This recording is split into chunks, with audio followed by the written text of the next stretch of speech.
Welcome back. In Staying on the Road today, we're going to have an interview with Tyler Burns from Battleborn Batteries. Nice update. And Enjoying the RV Life, 15 practical tips for selling an RV and getting top dollar. And then a money-saving tips, the four-corner weigh-in. And then you're going to derate your speed and you're going to save some cash. What is a four-corner weigh-in? That's going to be an interesting one. And then the next stop, Hot Springs and Steam Trail from Idaho, Montana to New Mexico, and an RV Envy. We're not going to have one because we're going to do that Battleborn battery interview, so it's going to take up that time. Sorry about that. Hey everybody, this is Eric Stark with the Smart RVer Podcast, your trusted source for tips and insights into embrace the RV lifestyle without worries. So let's talk everything RV today. This is episode 189, so let's kind of dig right into this bad boy. Welcome back, everybody. A lot going on in the RV world all the time. A lot of things happening. It seems like the RV industry is still growing, changing for the better. More products, more RVs, more sales, which is good. We like to see that. I mean, being on the inside the industry, we like to see the growth. Owning an RV is a little bit different, but you don't want to see your manufacturer go out of business, start to falter. Then, the service gets even worse, trying to find parts for it, those unique parts. But everything's looking good right now, as the economy is not looking so good, but it's hard to say. You get one report one way, one report the other way. Who knows? But you know what? That's what's cool about this show. We're just going to keep you in that RV lifestyle, keeping you going down that road without all the worries and headaches and frustrations of everything else happening around us. So there's always changes, good, bad, or good changes, bad changes, and we just take them as they come. But to help you guys all the time, save some money, we definitely believe in that Mud Flap Fuel app. If you haven't checked it out, you can go to our website or the link in this description. The Mud Flap Fuel app link will be there. And when you sign up using our link, you get $10 instantly when you sign up. So that's pretty cool. You save $10 right off the get-go, and then you save money every time you fill up with fuel. And this is diesel-driven. It's not necessarily for gas engines. So if you have an RV, truck, doesn't matter. If it's got a diesel engine in it, you can use the app. Great option for you to save some money. So now let's get into enjoying the RV life. Well, let's back up for a second here. There's all these little things running around in my head. I haven't really jumped into any conversations about anything, unique stuff. So I'm building a list, but there's a couple of things that, can save you some money or save some headaches when you're traveling. Tying your cabinet doors shut. A lot of RVs just have cabinet doors that open and close, or even drawers that don't really latch. Some people use bungee cords.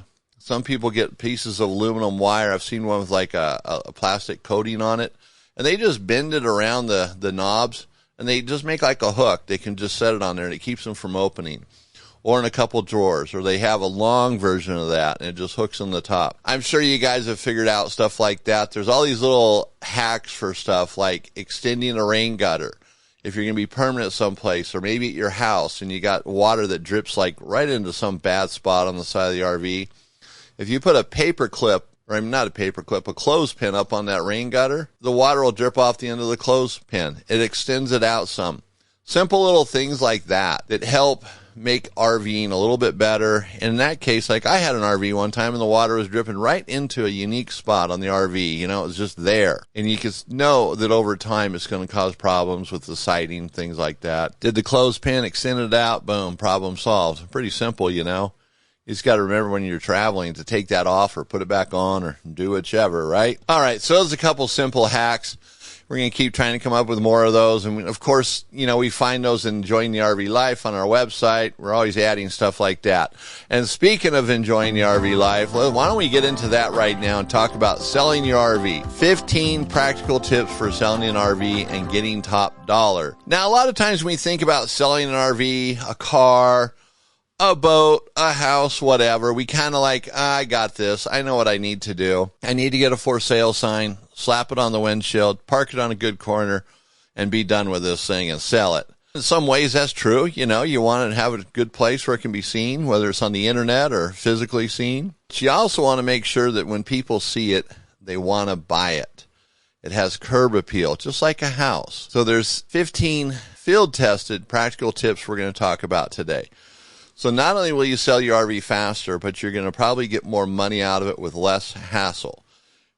And that's the thing, getting top dollar for it and selling it quickly. So often, people come into our store, hey, what do you think my RV's worth? We talk about it for a little bit. I always say, price it to sell. When you get an offer that's close to the price that you can work with, take it. Because if you decline that offer and that RV doesn't sell in 6 months, 3 months, whatever your time frame is where you want to sell it, you're going to take lower or less money than what that initial offer was. It happens almost every time. It's $1,000 short of their what they wanted, and then they end up taking $3,000 or $4,000 less by the time they get rid of it. So take that money. Think about that. If it's a reasonable offer, you might want to just take it. Before you ever put your RV up on the market for sale, let's talk about there's 3 different ways to do this. You have the foundation, the presentation, and the show and sell. Show and sell. You like that one? It's like that old song, show and tell. We don't want to go down that road. So the foundation, have all your paperwork ready. Find your documents for the RV. Your title, if there's any lien on it, make sure how to release that lien. Are you going to pay the lien holder off before the person buys the RV? Get all that dialed in and figured out. If the person's money is going to help you pay off the RV, if you're still making payments on it, let them know up front. You have a loan on it, so we're going to have to go to the bank. We're going to have to do this, that, and the other thing to make this happen. But it's always better if you have the money where you can just pay that lien off or the loan, and then it's yours. Then the paperwork's clean. Much easier to do. But have it all ready to go. The documents you're going to need to transfer it to the person. Have everything in a folder, a packet, ever how you want to do it. When you're pricing it, price with comparisons in the area. Not your emotion. It's your baby. Is it really worth the kind of money you think it is? Realistically, it might not be. So price it with comparisons in the area. You can do that online. There's books for that. And then if you have any upgrades, make sure they're listed and documented with receipts if possible. If you don't have the receipts, have the prices, what you did, when you think you did it, so they can kind of see that history and make your prices reasonable. Don't inflate them if you can't remember. Today's price versus 5 years ago is not a good comparison. And little things that are cheap, little latches, bulbs, little water leaks, things like that, fix them before you ever put it on the market. Get the RV working in the best shape you can, unless there's major things that you can't afford to do or don't want to do or don't think it'll change anything. But the better shape it's in, the more money you're going to get and the quicker it'll sell. That's curb appeal. Now, when you're presenting your RV, now I've walked into RVs for sale on dealerships' lots and trim's falling off the roof. There's antifreeze on the floor. There's sawdust on the sofa. It's like, what are these guys doing? It's like no presentation whatsoever. They don't even clean it. See, that's not going to work. So you want to eliminate odors. Not cover them up, but eliminate them. Make sure there's no odors. You don't want to have the RV doused in perfume or something to cover the odors. Eliminate them bad boys. And stage it like it's a house. Have everything in its place. Anything that's going with the RV, have it in its place. You might have a few things in there just to make it look like it's been used, but clutter-free. And that's okay to have some of your personal effects in there. Just tell them, though, hey, the rugs and the cushions or these pillows, they don't go with the RV. These are my personal things, or these little towels hanging up. And then they know, they understand. And on the outside, so the inside, make sure it's nice and clean, all that stuff. And then on the outside, make sure that it's washed, waxed, that it's ready to go. And when you put some dressing on the tires, Armor All or something like that, don't douse them. Just nice and light. Make the tires look newer than what they are. Little things. When you douse them in stuff or douse the RV in things, trying to cover up bad stuff, it doesn't work. That's a red flag. People catch on to that. And when you list it online, you should have 20 to 30 photos at least. And have good photos. Get everything in the RV, every selling point, the room, stand back. And take your time getting these photos. Some dealer websites, they have 50 or 60 photos to show that RV. And they have inside, outside, everything someone would want to see when they got there, be able to see it before they get there. That's going to help sell that RV. And when you sell it, or when someone's looking at it, show them that the generator works. Show them that the furnace works. Show them that the refrigerator is working, and especially that refrigerator. I tell people this all the time, to talk to the person and not have them turn it on before you get there. Wait until you get there and turn on that refrigerator right away. You walk in with them, hey, let's get that refrigerator going. And by the time you're done walking around talking about the RV, if you're really interested in it, it's going to take a while. That refrigerator will be cooling down. You'll be able to put your hand in the freezer or in the refrigerator compartment on the fins and see the difference. Bring a thermometer if they don't have one, or just in case they don't have one. Be ready to show the customer, the potential customer, everything works, where it's at, how it does it. This is your baby. They're going to feel more comfortable when you're walking them through this, rather than just standing back, your arms crossed. Yeah, that compartment's here. That does that. No, show them. You know, another thing to do too, if you don't have time to sell it, you can put it on a consignment lot that's known for selling, does a good job selling, whether it's cars or RVs. Not one that's just going to let it sit there and let people look at the outside, maybe the inside, but all that fun stuff. If someone wants to test drive it, you know, it's a motorhome, get their driver's license, or at least look at it, see if they have insurance, get a copy of it or take a picture of it.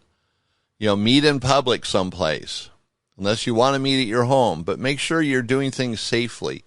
Take someone with you. Go with the person on the ride along or the test drive.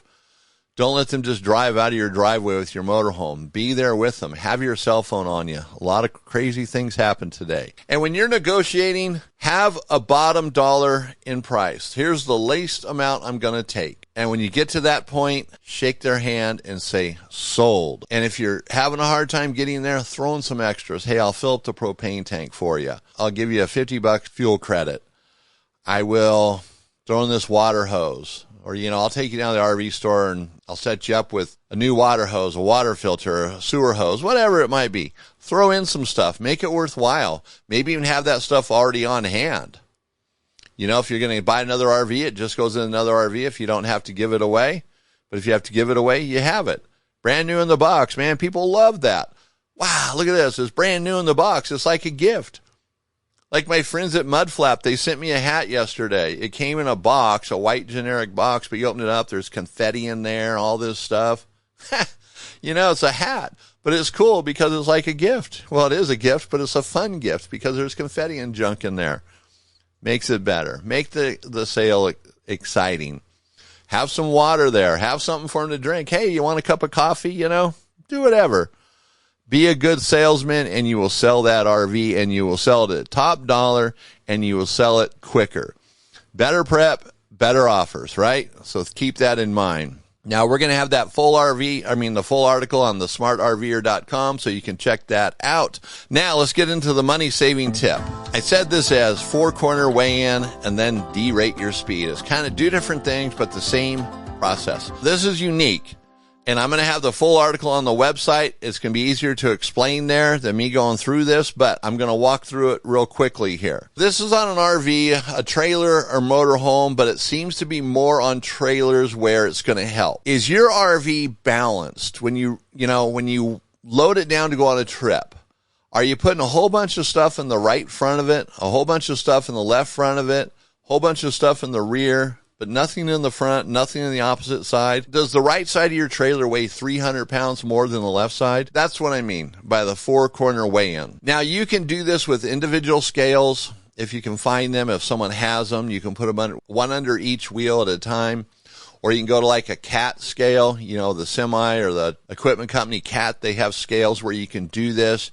And you can figure out how balanced your RV is. And there's a process to this. Like I said, it'll be on the website. If your RV, your trailer is balanced, all 4 corners weigh approximately the same, it's going to be optimized for fuel, and it's going to not wear out your tires so quickly. It's going to be less wear and tear on the bearings, the axles, the RV itself. Trailers, you know, they can have their weak links, little weak spots in them, if you will. We have a habit of maybe loading down the right front compartment with our tools, some heavy equipment, you know, things that are heavier that we all shove in there. We shove a whole bunch of stuff in there. And sometimes maybe we push it towards the back, or maybe it's a pass-through compartment, but it's only halfway. But that right front or left front depends on how we load our RV. I mean, I've seen it in RVs where the left front corner is just jam-packed with stuff. Tools, camping gear, shovels, different stuff. Toolbox weighs 100 pounds, extra this, extra that. It's all on one side of the RV. So that left front tire is going to be getting more wear and tear than the rest of the tires. Kind of see what I'm getting at here? And also, it's going to be pulling the front of the RV down, more resistance on those the forward tires, and your mileage is going to change for the worse. And then if you're still driving at a higher speed, then it makes it even worse. So it's getting the four corners balanced out. Now, you might not want to go to a scale or anything, but it might be interesting to see how well balanced your RV is to begin with. You might find that the left rear corner is 100 pounds or 200 pounds heavier than the rest of the other corners. And so, okay, now when I pack the RV, this is how I want to do it. A little more weight here, a little more weight there. And it's not that you're going to weigh it every time you use it. That'd be insane, right? But it gives you an idea how to pack, putting in the things that are heavier, the things that are lighter. Sometimes a lot of light things equal one heavy thing, and we don't really think of it that way. It's going to save you money on your fuel. It's going to save wear and tear on the tires. It's going to save wear and tear on the bearings and even the brakes. Change the dynamics of how the trailer is being towed, how it's going down the road, less road resistance. It's a pretty simple strategy. And also slowing down some. You know, even 3 or 4 miles an hour can make the difference. Now, maybe you're already driving slower, then don't worry about it. But a lot of people, I mean, I see it all the time. People going down the highway 80 miles an hour pulling a trailer. You know, if they don't care about their mileage, that's fine. But you're not really getting any place that much sooner. When you start really penciling out the speed, you have to go that 80 miles an hour for hours to gain any time. If it's just short bursts, it's not doing anything for you. I think most people have been driving for a long time, towing RVs. They get that. Trailers, fifth wheels. So just something to consider. Pretty basic. It's not a complicated thing. And on the website, we'll have more specific information, even some links for some resources for getting a better understanding of weighing it if you're going to weigh it and how to do it. But CAT scales are, you know, they're around. You have to find them, but they are around. They're not something that isn't there, and that's CAT, C-A-T. And if you go to any specialty events like an FMCA rally, escapee rallies, quite often they have stuff there where you can do this. You know, they offer these services to help you with your RV, so that's something to consider as well. Or even RV Safety and Education Foundation can help you with that if you need help with it. So that's the four-corner weigh-in, everybody. Weigh that RV, get it balanced out, all four corners, and you're going to be saving some cash, which that's what we want to do. Save some cash, right? Okay, now we're coming to staying on the road. So this is an interesting moment. You've heard Battleborn Batteries is going to be the interviewee, right? So if you've been listening to this show or seen any YouTube videos I've done about Battleborn Batteries, oh, I have to laugh here. I've been pretty hard on them guys. I've had an opinion about Battleborn Batteries and even the company, their service, and I have to tell you, it's changed. This is like, I don't know what you call it, mea culpa moment. So I've never had total disdain for Battleborn Battery. You know, they're out there. They're the king of the category. I mean, these guys are strong in the RV industry. They are strong in a lot of different categories within the RV industry and marine and off-the-grid living. So I've never totally discounted the company. I reached out to them. I had a nice conversation with them before I ever did this interview. I did some research and kind of got back on track. And you know what? They are a rock-solid company today. These guys are good. And what really impresses me is they live, eat, and breathe Battleborn batteries. These guys aren't just doing a job, making their paycheck and going home. These guys live for the company. And I love that today because there is no such thing as customer service anymore. And on top of them guys being who they are, they answer their phones and they're going to walk you through problems, help you find a solution. If you're thinking about adding lithium to your RV, they have tools on their website, but you can call them and ask them questions, and they're going to walk you through it, which is amazing today.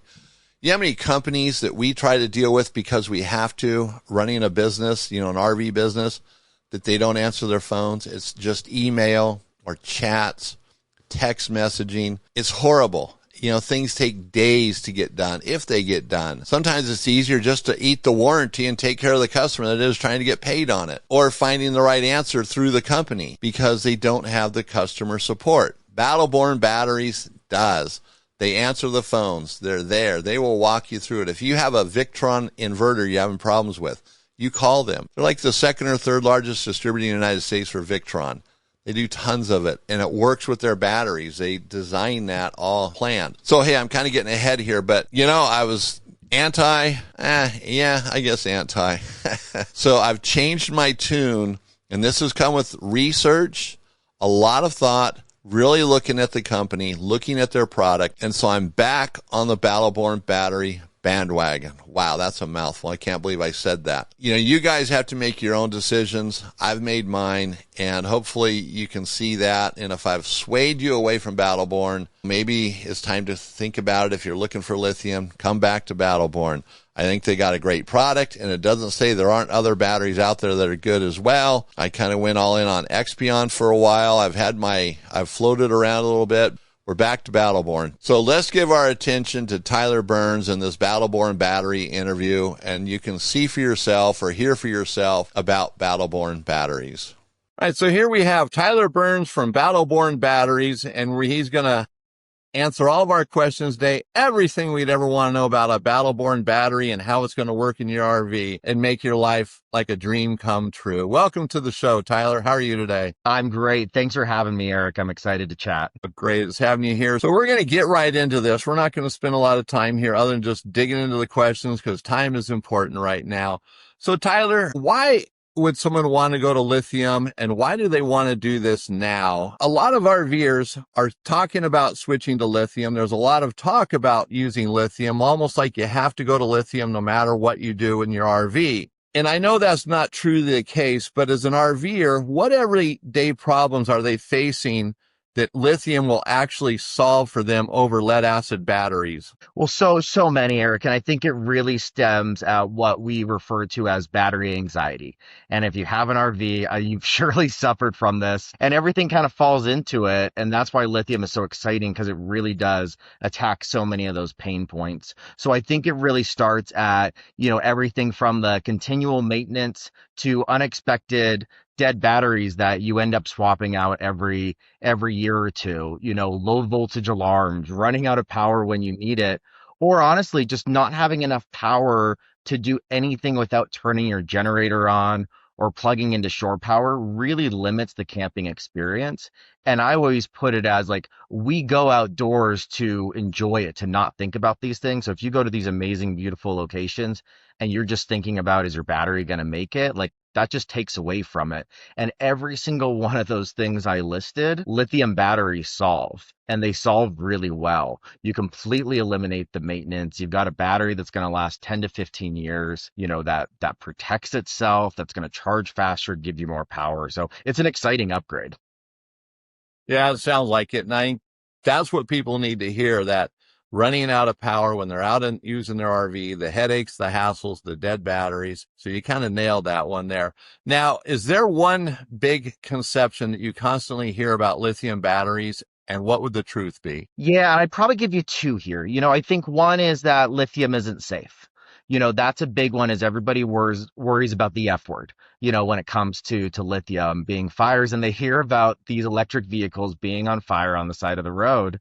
And what they have to understand is that not all lithium is the same. That's a family of a number of different chemistries. So when you're looking at a battery pack that's going to power your RV, there's options, such as what we offer, that are using chemistries that are very, very safe, very stable, and have, important safety protections in place that are never going to cause any issues. So for us, we have over 400,000 packs in the field, many of those used by RVers, and not one has ever been the cause of a fire before. So we're very confident in alleviating that pain. But we hear that a lot, and our dealer customers hear that a lot. The other one that I think comes up a lot, surprisingly, is that lithium doesn't work in the cold. And that's also not true. There are some limitations around cold weather charging. I know we'll get more into it later, but as long as you kind of understand your parameters in there, we've done actually full studies to show that you're actually going to get significantly better performance out of your lithium batteries in those freezing cold temperatures than you will with your typical AGM flooded lead acids. Okay, very good. So two misconceptions handled right there. That's nice. So we don't have to worry about fire. We don't have to worry about cold. So hot and cold, not an issue. Okay, now for the initial questions people ask sometimes, it's, how many amp hours do I need? What size battery battery do I need? So you might have a guy that's going out for a weekend. You might have a guy that's going out for a week-long trip. You might have a guy that's, just living in his RV or, spends a lot of time in his RV, wants to be 100% off the grid. So is there a starting point for amp hours on that, like the minimum versus the maximum? There is, and we have a way to break it out. I'm smiling because I always laugh because anytime I'm like working a trade show and somebody comes up, that's always the first question is how long will the battery last? And it's like that's a long answer with a lot of caveats, and a lot of it is understanding your system and your power usages and your location and all the things. But we do have a good starting point, and I would say we help people with kind of put that puzzle together too, because it's not just your battery bank, it's how you're charging it that really sets you up for success. But at a high level, I would say for like weekenders or lower power users, we definitely recommend starting with around 200 amp hours. If you want to get a little bit more courageous and kind of start testing the waters of maybe going to some sites that are off grid, going to a site that you don't have shore power, maybe you're popping over to a Harvest Host location for a night or two. If you want to power everything but the AC unit, I'd look to more like a 400 amp hour system, probably paired with like a 3000 watt inverter. And for those like pure boondockers or even full timers that want to include running air conditioning, which significantly kind of changes your power demands, we'd say anywhere from 540 amp hours if you're doing a single AC, or up to 1080 amp hours using two AC units. And then of course we always have the people that go crazy, and you'd be amazed at how many batteries they're fitting into their Yeah, I can imagine. I was looking at a website the other day, and it's incredible what people are doing out there. yeah, they Another get wild. Well, they sure do. So how would I know if, I've switched to lithium, and now how would I know if my battery bank is just underpowered? I'm having problems with it. What's one sign that would give me a clue? I guess Well, I think the undersized. easiest sign is your batteries die overnight or unexpected, right? Like if they're not making it, if your inverter is tripping, under low voltage, under typical use, those are some pretty evident signs, especially when you move to lithium, you've gone to more reliable power, it should be making it and it's still just not going right. Then that's a good place to start. Okay, very good. So little signs like that can be big things, and sometimes a big change might have to be made. Now, also, one of the things too, it seems like a lot of the lithium batteries don't have the same footprint as your typical 24, 27, 31 GC2 type batteries, your typical deep cycle batteries. Does Battleborn have a solution for that footprint and matching it, or getting something close to make it an easy installation or easier? No, we do. And that's actually really how we approached our product portfolio when we entered the RV industry, was trying to provide battery sizes that fit into the same footprints that are commonly seen in RVs today. So all except for one of our battery models are based off those common sizes. So our most popular battery is our 112, which is a group 20, kind of in between a group 27, 31 size. So fits in really nicely. And we do have a GC2 battery that fits right into that same slot. So if you've got GC2s, under your step, that's a great fit there as well. And then we have our GC3 battery that's a proprietary form factor for those that aren't looking for just that direct like drop-in replacement. Because you have to remember with lithium, we make it easy because we want to say, hey, I know I have two group 30s, I can fit two group 31s. But I always encourage people to kind of think outside of the box when you go to lithium, because now all of a sudden you don't need to worry about ventilation, and you can mount in any orientation as well. So you have a lot more flexibility with what you can do with your system. So they usually start there, but as they kind of go down the journey, I find people kind of realize, oh, I might have some other options with what I could do with this. Right. Yeah. You see a lot of lithium and a lot of unique installations. So that's very true. And I like that. Makes it very simple depending on what you're trying to do. Someone switches to lithium and, they have solar and they already have a converter in their RV. What do they need to know about their converter and maybe even their charge controller? Yeah, and that's really is the place to start, right? So it's the other question that people always ask me first when I am talking to customers is, I want to change the lithium. Do I have to change anything? And it is that question is that it starts at the converter. And the reason it does is lithium charges different than your typical AGM, flooded lead acid battery. So with the converter, ideally it's either compatible for lithium or programmable to our recommended settings. If not, we absolutely recommend that you swap it out because if not, you can give it a charge. Typically, it's only going to charge it up to 80%. The problem with that is you're going to introduce balancing issues into your system and a number other of performance issues too. Our batteries like to be charged up to 100%. So you're hurting your, longevity that way. Okay. So as long as the charge controller and the converter are designed for lithium, it should function well for lithium batteries. Now, what about somebody who puts lithium batteries, let's say in their trailer or even a motorhome, and they're getting charged while they're driving down the road, like deep cycle batteries would do? Now, do they need to switch to something else to make sure those lithium batteries are getting charged while they're driving? Yes, yeah, alternator charging is a fantastic method to refill your battery bank, but there's a lot of caveats that come through that. So you absolutely need something in between. So at minimum, a DC to DC converter is a really important starting point. And if you want to size up and you're running off of either a high output alternator or you're doing a second alternator, then we make a device called the wake speed that is a alternator regulator that allows you to get mass amounts of power safely into your battery bank without affecting the performance of your engine. Right. So they're not going to be able to charge the battery. Now, if they're fully, so again, will that damage the battery over time if it's not getting charged while they're driving down the road, but it's getting charged when they're parked, plugged in, or with the solar going? Is the driving going to change their life or destroy the battery?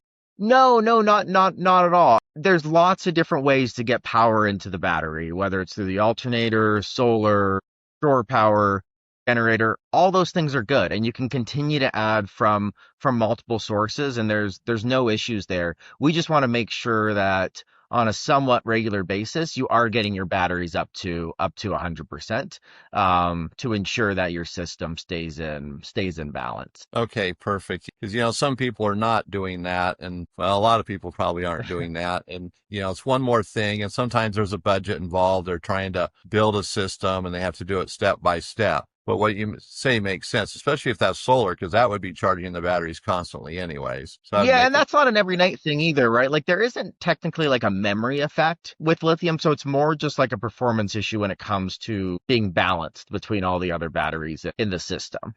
So if you're having a week and you're not getting a whole lot of sun and you're not getting up to 100, that's not the end of the world. We just want to make sure at some point, you have that happen. right. Because that would happen regardless if, you're out camping off the grid and there's cloudy weather. Solar's only going to do so Yeah. much, right? It's part of it. And that's why the charging puzzle is important and having different ways to do it. Or if you're going to be in if you're, more of a Pacific Northwest camper, maybe you go more batteries, less solar, right? Or if you're always in Arizona or Florida, you're doing more solar, less batteries because you're going to have the sun. So there's different ways to do it depending on where you go. And if it's built right, you can always add to it as a modular type system. So you can add either That's a way. great point, and especially for somebody on a budget or is just like, I don't know yet, you can always start small. That's a great way to do it and just see what it's looking like. Like you can do it on paper all you want, but until you actually do it and see it, it's just different, right? Very true. Very true. Okay. Another question that comes up or a couple of questions about cold weather and storage. Now, the misconception, can you charge when a battery or a lithium battery below freezing? Can you use it when it's below freezing? What's the spec on that? Yes. So that's where the big misconception happens. So you can discharge a lithium battery safely all the way down to -4 degrees Fahrenheit. So quite cold. And that's the temperature of the cells itself. So you're getting through the casing, wherever you happen to have it, if it's insulated, etc. So that's pretty darn cold to get to the temperatures where you can't pull power out of that battery. So it's really charging is where we're going to have more limitations. If you try to charge any lithium iron phosphate battery under 25 degrees Fahrenheit, you risk damaging that battery. And so what we do is every Battleborn battery has an internal battery management system that has a number of protections. And we were actually the first to come out with something called low temp protection, basically saying if you hit 25 degrees, we're not going to allow you to put a charge into that battery. Now you can still use the battery. You're not losing usage of your battery, but we won't allow you to put a charge in it in order to protect that battery. And then we have some integrated heating technology as an option as well, if you want to extend to more extreme temperatures that help heat up the battery if you start to approach, those territories of, where you might not be able to charge. That handles that for you. Okay, very nice. I like that freeze protection so you can't charge. That's great. It's Yeah, saves a we lot. try to. I don't want to say dummy proof. I don't want to say dummy proof, but that's how I would if I would be the one using it. It really is like the battery management system at the end of the day ensures that nothing's going to happen to either the battery or to the user in any situation, whether it's temperature, short circuit, current, anything like that. Like that really is that like worst case scenario, we gotcha. Right. No, that's good because people forget they plug in their RV, it's going to charge when they're not there and they forget about it. The temperature drops unexpectedly. So that's a great feature. Dummy proof, foolproof, whatever you want to call it. It'll save some headaches, right? For winter storage, is there a recipe? You're not going to use your RV all winter long. Do you just leave your lithiums in there and not forget about, and just forget about them? Or should you take them out, put them in a warm place to store them? Yeah, it depends on where you're at, how extreme of temperatures you're dealing with. But for the majority of users, we want you to disconnect from all loads. So, nearly every install that we recommend to put a disconnect switch in there so you can just switch it off. If not, you can physically disconnect the batteries. Before you do that, we want you to get it to 100% state of charge. Once again, that's just where the battery's healthiest at. And with lithium, the really nice thing is you don't need a trickle charger or anything like that because it has a significantly less self-discharge rate compared to AGM batteries. You're only losing about 2% capacity each month from the battery. So you can store it during those cold temperatures. And it's not, I mean, you can have it in freezing temperatures. That lithium battery can literally freeze and it's not gonna damage it. So you're totally fine. Now, if you're in, the Arctic or North Canada and those really bad ones, then yeah, maybe bring it in that case. But like I said, for the majority of the users, charge it to 100%, disconnect it from loads, you're good to go. No trickle charger needed. Okay, yeah, and some people might just want to take them out just because that's what they do, their routine. So up to the person as well. It's good to know though. One less thing you have to worry Yeah, it about doesn't during hurt. the It doesn't hurt you either, and in that case, I'd still charge it to 100%, even if you're taking it out of there. yeah, which even a lead acid battery, before freezing temps, if you're going to leave it in the RV or whatever it is, it should be charged 100% as well. That's going to protect it. I recommend taking lead acids out. Just it's easier, I think. You don't have to think about it because they do have problems, Yeah, regardless of what the experts say with lead for acid, not lithium. No, and for sure. And I think no battery, no matter the chemistry, likes to be at zero, right? Like that's the easiest way to damage a battery is to leave Right. it at zero. And one thing I like that you said there too, it's all lithium batteries in these freezing temps will experience these difficulties, I guess you might say. It's not just Battleborn, it's everybody. Yeah, Okay. it's limitations of the chemistry. Right. Yeah, What we do definitely. is protect you from it damaging anything long. Yeah, which is nice. We all need as much help as we can get. We sure do. Me especially. Now with lithium, I kind of describe using a battery. You got the top and you got the bottom. So is lithium, 100% at the top? Can you take it down to 80% or a 20%, 10%, 0% when you're using it? What's the recommendation there? Sure. So it depends on the manufacturer. It's anywhere from 80% to 100%. All Battleborn batteries have 100% depth of discharge. And a lot of that is, well, it's twofold. One is we oversize our batteries. So when you're buying a 100 amp hour battery, that could be anywhere from like 106 to 112 amp hours that we're actually putting into there. And the battery management system, once again, comes in and ensures if it's, when you're, right before 100%, it will protect the battery from anything. So yeah, with Battleborn, 100% compared to, 50% with lead acid. Okay, so that's a big So difference. You don't have to worry it's about a that. mind shift change, right? Oh, go ahead. Yeah, Sorry. that's all right. So actually, when the BMS kicks in, the battery's still going to have, let's say, 6 amp hours, 10 amp hours left in it, and that's the percentage. That's what protects it from going to the bottom, right? Yeah, you're actually using a little bit of that as well, but yeah, it'll cut it off at like Okay. 99% of what its actual capacity is. Okay. So it leaves enough in there so it can think and manage itself and get recharged.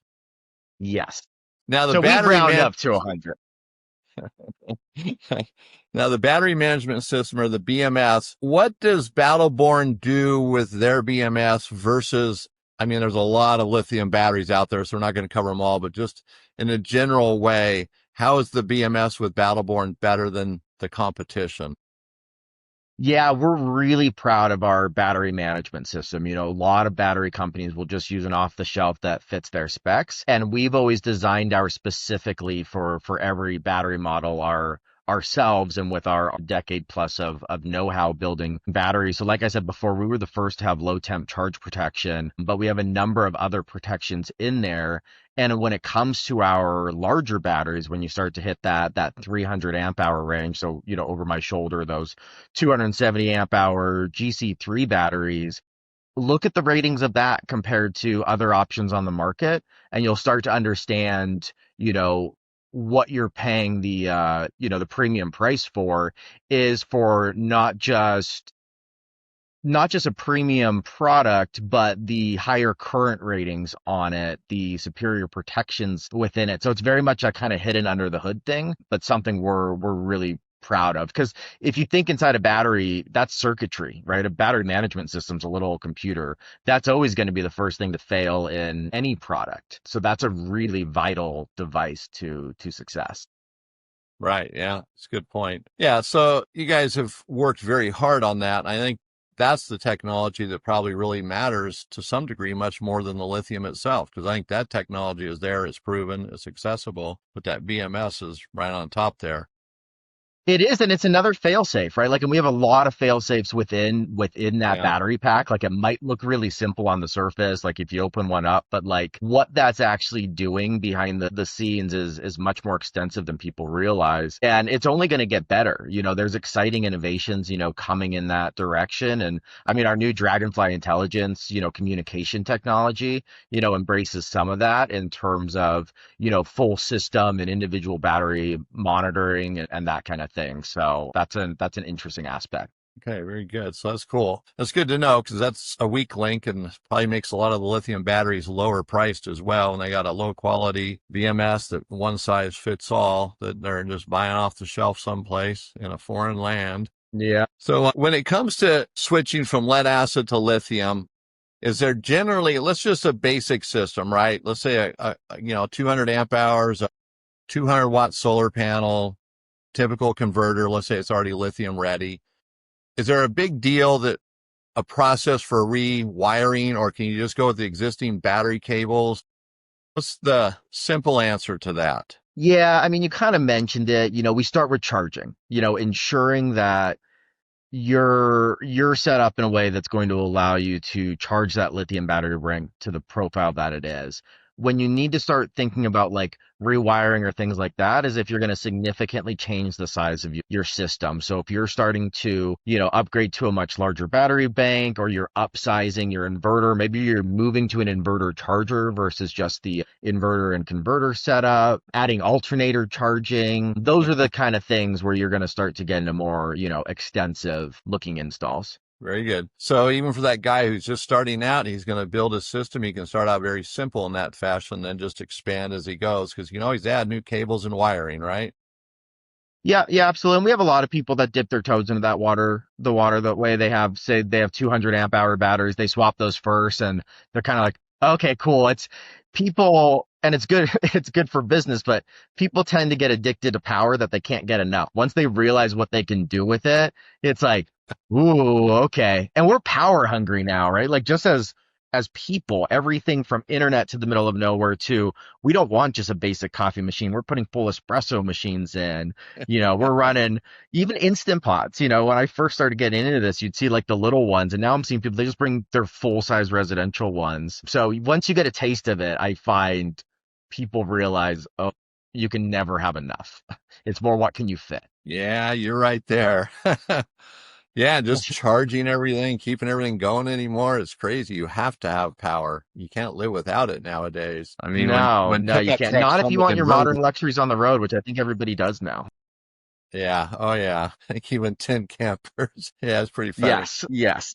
For a guy who wants to just maybe run his microwave or a coffee maker, he's going to have a 7-minute meal he's going to make and run his coffee pot in the morning. What kind of battery slash inverter combination would he need to just do that functionality, the basic system there?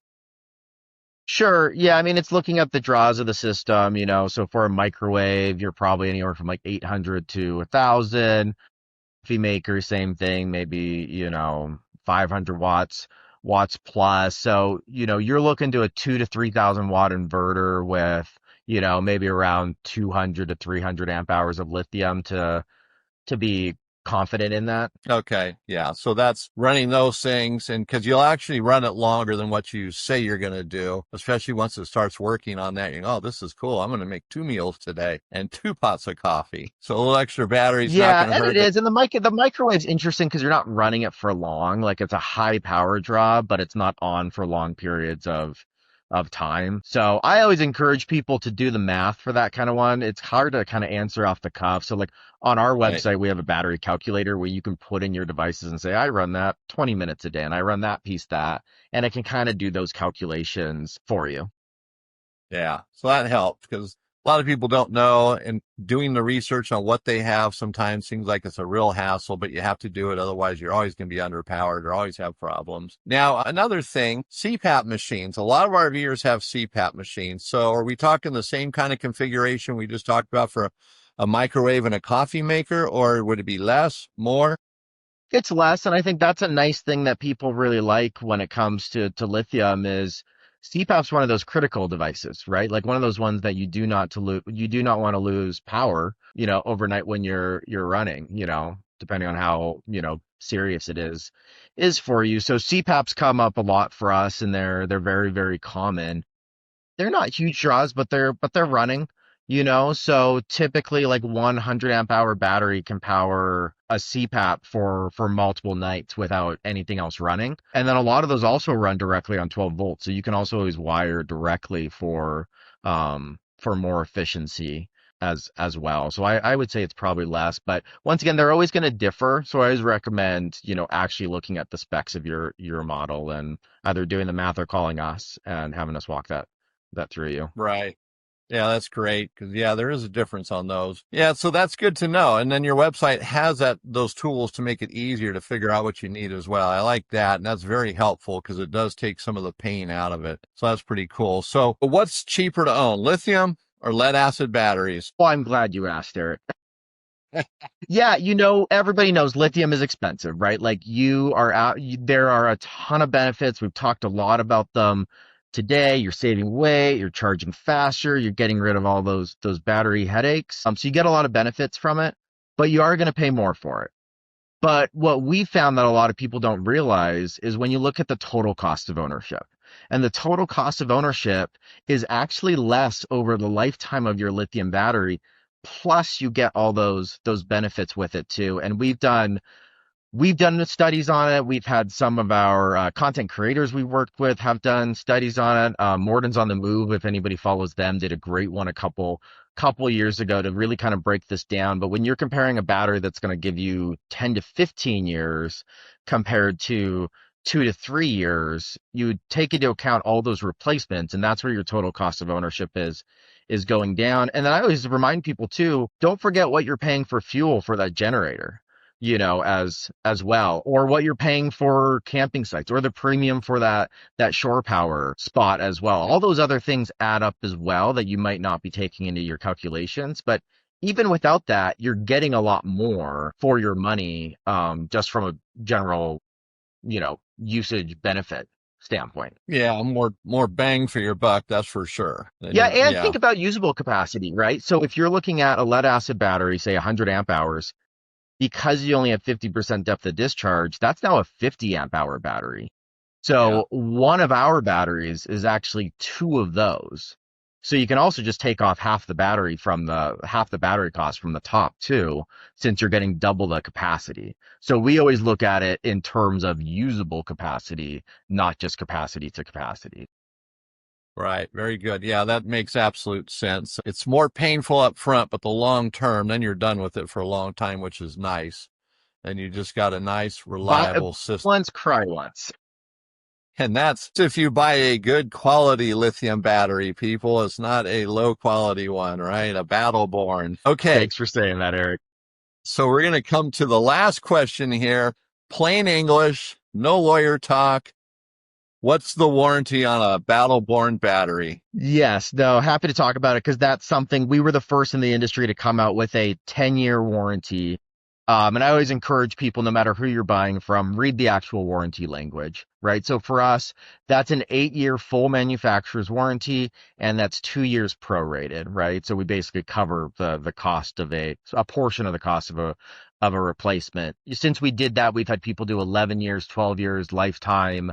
But if you read those, oftentimes those are actually only 2 to 3 year warranties or don't cover much. So definitely read what the actual warranty is and understand that it's a manufacturer's warranty too, right? So I think when people look at it, like if you're going to do something that you're damaging the battery because you're using it outside of the recommended guidelines, might not be covered under warranty. So we have all that language and we're happy to talk through it with you. But I think just transparency is really, really important for people to understand, just so everybody's on the same page and right expectations that like we've got you, but you gotta have us too. Right, exactly. And it's funny. I did an episode. I talked about lithium battery warranties and how important it is to read them because that's where all the details are at.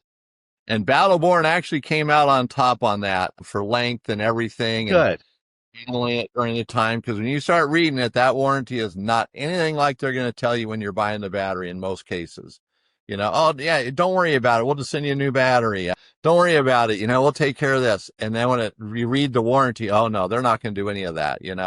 So you guys were on top on that one. So great answer. Look, I mean, it's part of what comes with the benefit of working with an American company, right? I think is that transparency and authenticity with it is we want to set you up for success. Like really our end goal is for the customer to be happy, and that starts with not being misleading and setting proper expectations, right? Like this is an awesome upgrade, but you just have to know what it's going to do and all the different pieces to it.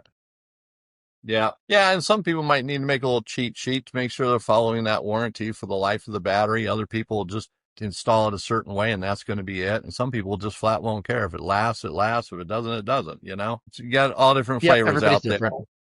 Yeah. Well, Tyler, I really appreciate the time you've given us today. Your answers were spot on. And, Battleborn is the king of the category and you guys are doing a great job. And it's just been great talking to you. And I hopefully these answers to the questions will help our listeners. And by the way, they can call you guys with any questions they have, right?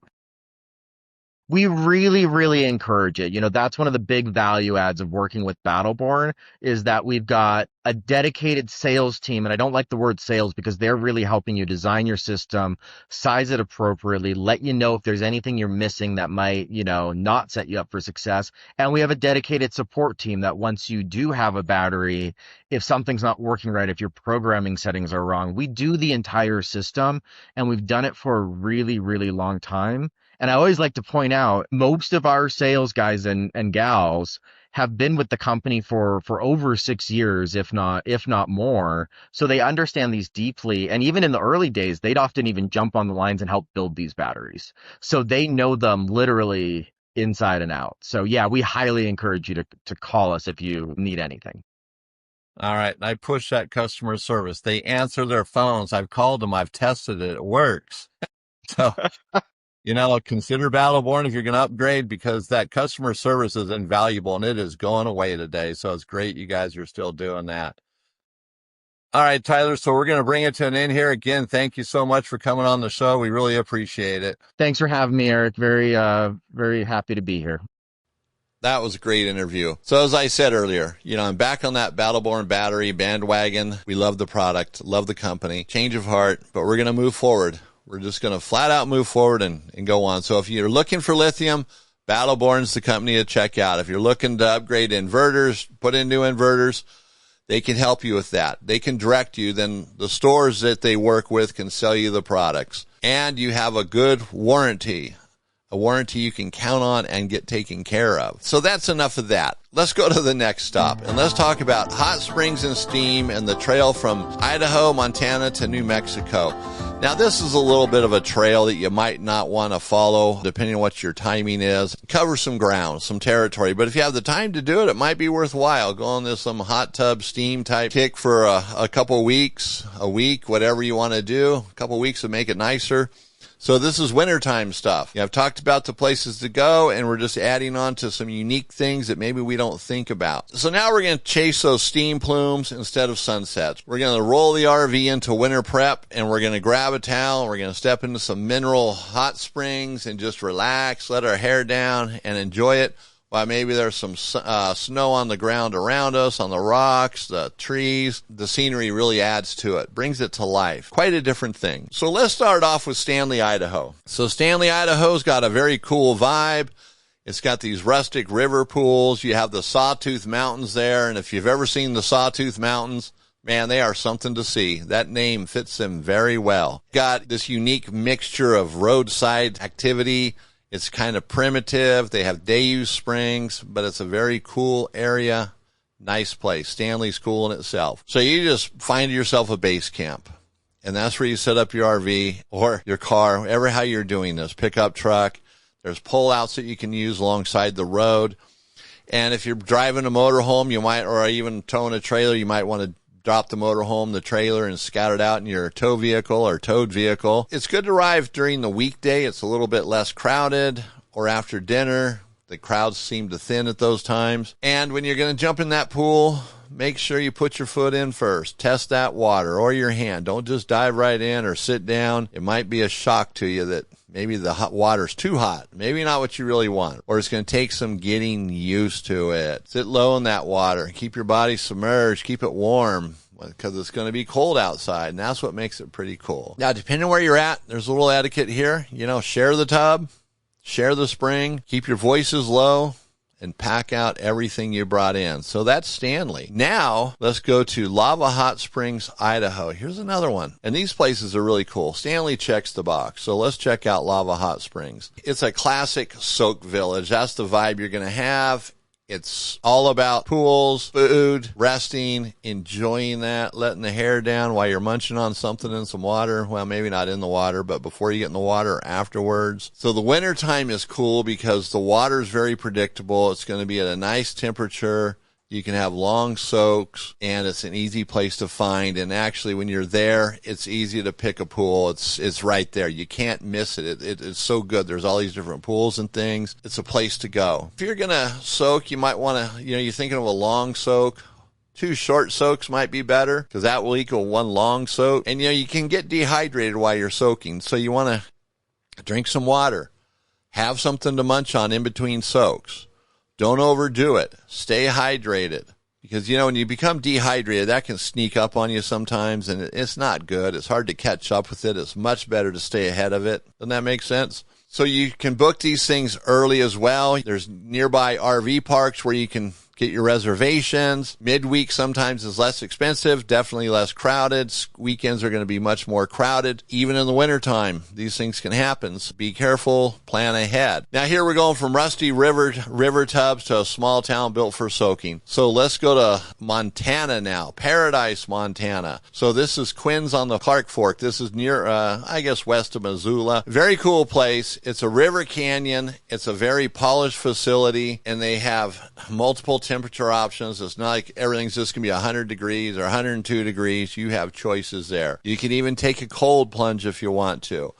You can feel the difference between the Nordic frost or the Montana heat in the wintertime. You can compare, right? How fun is that? So you got pools that are 100 to 104 degrees where you can start out, so that's pretty nice. And you can even take a soak with the snow falling on you. Doesn't that make it very cinematic, very adventurous? It's like, wow, that's a camera moment. So make sure you bring a camera. Make sure it's waterproof or heatproof or both, right? In case you drop it in there. Now, again, it's during the daytime. Different times it's going to be better, less crowded, so think about that. Might even be a little bit cheaper. Less people can make it better. So now that you've melted your muscles, let's finish with a retro cool spa in a different area. We're going to go down south now to Truth or Consequences, New Mexico. So this is an interesting area as well. Now, in Truth or Consequences, New Mexico, they have vintage bathhouses along the Rio Grande. They're private, public, so you have choices.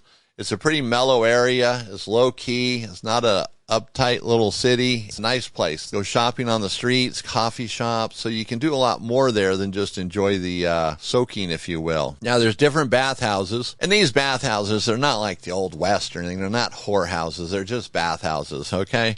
So let's get that straight. So it's a family thing. You don't have to go in there with glasses on and a hat and a fake nose and a mustache. So they have pools from 100 degrees, or bathhouses from 100 degrees to 108 degrees all year long. So you can take your RV there. They have RV parks, or you can stay in a motel locally. You can do it ever how you want to do it. You can stay someplace else and go there as a day trip. Now, here's a little fun fact. The town renamed itself after a radio show promotion. So that's a little bit trivia, and I'm going to leave it there. You're going to have to do a little research on that. How did Truth or Consequences come to that name after a radio show? Doing these hot tubs or these steam baths, they recommend you wear a silica-friendly bathing suit or clothes because the water has stuff in there that can damage it. That silica-friendly stuff eliminates that, or eliminates a lot of it, and then rinse everything after you take a soak. Get all that water out of it. Sometimes flip-flops are what you want to wear, or water-type shoes. And keep in mind, if you're doing this in the wintertime,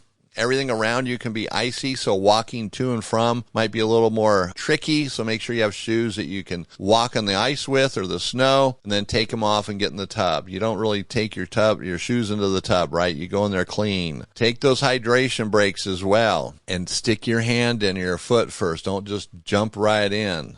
You might be in for a big surprise. And respect the area.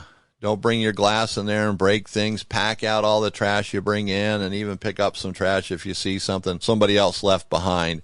And so in the article, it's going to have the better times to go, the less crowded times for all 4 places we talked about. So you can check that on the website. So that's a pretty cool deal. Something different to do in the wintertime. Unless you're already doing it, then it's just the same old routine, right? We don't want the same old routine. So you would already know other places to go and check out, or maybe you haven't been here. But find things to do in the wintertime. Don't just pack away that RV or just give it up. Traveling is cool. Sometimes even without the RV. Hate to say it, man, we want you to use your RV, but if it's packing up the family, jumping in the car, going away for the weekend or a week, or doing a trek like this, you can enjoy it. Staying in motels is okay too, or hotels, whatever's available. A lot of these places are in motel territory, not hotel territory, which is okay. All right, so the full article is going to be on the website, thesmartrver.com. Now, this is normally where we'd get into RV envy, but we had that Battleborn battery interview, so it's chewed up that time. So to save some time, we're not going to do that today. So that's actually going to bring us to the end of the podcast. And so I want to remind everybody to share the podcast, subscribe to it, subscribe to our YouTube channel, share the YouTube channel. And if you start watching a video, just let it run. Let it play. If you're like, oh, this guy's just as boring as all get out. This is stupid. I already know it. Just let it run anyways. It helps the YouTube algorithm so other people can find it. Yeah, I do that even on videos that aren't, well, I don't watch my videos like that because YouTube, they know that it's me watching it, so it doesn't count for anything. But other videos, I let them play at least for a while, more than longer sometimes than I want to, just so those people, that video can be found. Just because I don't appreciate the video doesn't mean somebody else won't or will. Yeah, whatever. Share the podcast, share our YouTube channel. And hey, if you got something to say, you can contact us, especially on YouTube. You can use the contact deal there, make a comment, but I don't always catch all those. So if you just contact us directly, it's going to be a quicker conversation as well, especially if you're asking a question. I respond much quicker because I don't always see the YouTube stuff. I don't get emails. It's set up where I'm supposed to, but I don't see them. Sidetracked there. But hey, everybody, it's been totally awesome. You guys are listening to the show. We definitely appreciate it. We love everybody who watches this, who listens to the podcast, watches our YouTube channel, and we hope you truly enjoy your RV lifestyle. So this is Eric Stark with the Smart RVer Podcast, your go-to guide for smarter RVing and unforgettable adventures on the open road. So thanks again for stopping by and listening today. We'll see you next time.